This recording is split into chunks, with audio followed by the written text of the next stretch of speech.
Halo Sobat 100, masih bersama dengan saya Rosyid Adrianto dalam program 100 Institute.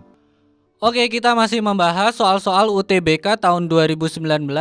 Berikut ini ada soal berkaitan dengan bab magnet.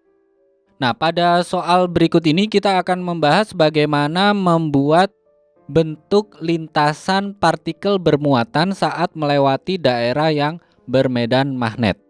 Simak soalnya baik-baik ya.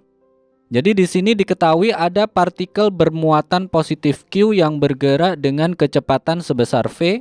Partikel ini memasuki daerah bermedan magnetik konstan sebesar B melalui titik O seperti ditunjukkan oleh gambar berikut ini, yang mana arah medan magnetiknya B itu ke kanan. Oke, ini gambaran di soalnya ya. Jadi ada medan magnet sebesar B arahnya ke kanan. Lalu di sini ada partikel bermuatan dengan kecepatan sebesar V. Lalu di sini ada titik O. Oke, pertanyaannya. Di daerah bermedan magnetik, partikel itu bergerak dengan lintasan yang bentuknya bagaimana? Oke, Sobat 100, untuk menjawabnya kita analisa gambarnya dulu ya. Jadi di sini ada partikel bermuatan. Kalau kita gambarkan arah geraknya, jadi di titik O ini nanti dia akan masuk medan magnet, arahnya ke sana ya, ke kiri atas. Jadi 60 derajat ini bukan merupakan sudut apit antara vektor kecepatan dan vektor medan magnet.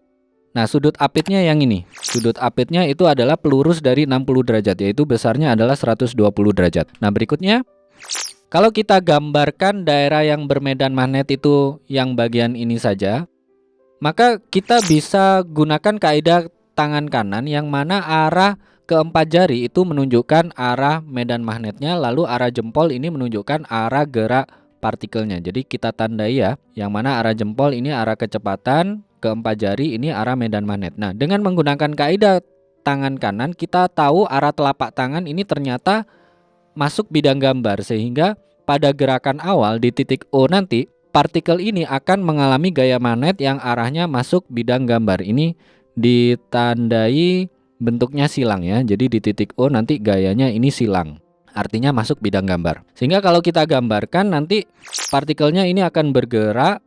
Nah, selanjutnya dia akan ada di belakang ya, di belakang bidang gambar. Awalnya ada di depan, terus dia ada di belakang.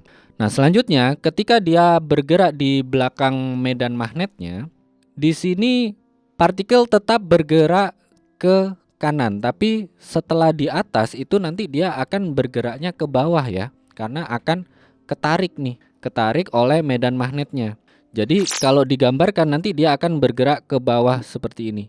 Ini Sobat 100 harus paham ya.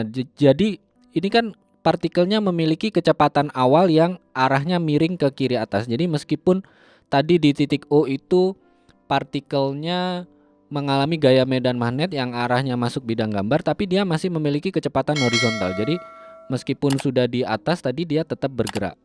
Arahnya ke kiri bawah sekarang karena dia ada di belakang medan magnetnya. Nah, pada saat ini bergerak ke bawah, kita gunakan lagi kaidah tangan kanan yang mana jempol tadi menunjukkan arah kecepatannya, dia kan ke bawah ya.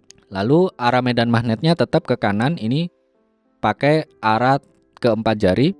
Nah, kalau Sobat 100 lihat di sini arah telapak tangan kanannya itu keluar bidang gambar. Jadi ketika dia bergerak ke bawah, si partikel ini mengalami gaya magnet yang arahnya keluar bidang gambar. Jadi setelah di bagian bawah ini partikel mengalami gaya yang arahnya keluar sehingga partikelnya sekarang ada di luar medan magnetnya.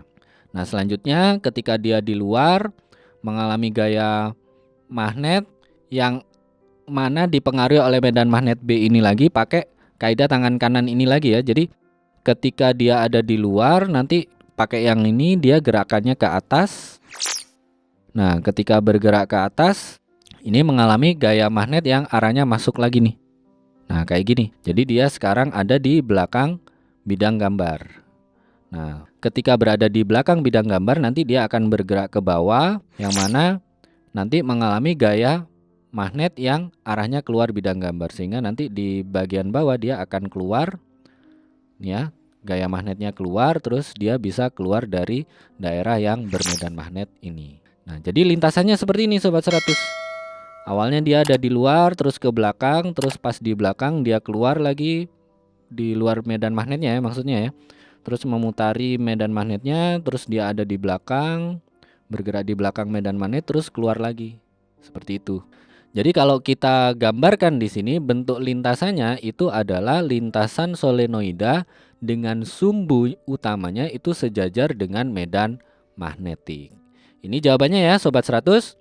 Bagaimana Sobat 100 bisa dipahami ya? Jadi ini bayangkan partikelnya itu dipengaruhi oleh medan magnet. Nah, karena pengaruh medan magnet ini, partikel akan bergerak, awalnya ada di depan terus ke belakang. Pas di belakang dia ada di depan lagi.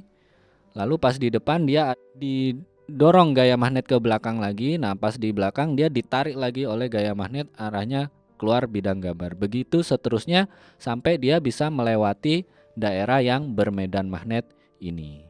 Nah, untuk menentukan gaya magnetnya Sobat 100 gunakan kaidah tangan kanan, yang mana jempol ini menunjukkan arah gerak partikel, keempat jari itu menunjukkan arah medan magnet, dan telapak tangan itu menunjukkan arah gaya magnetnya.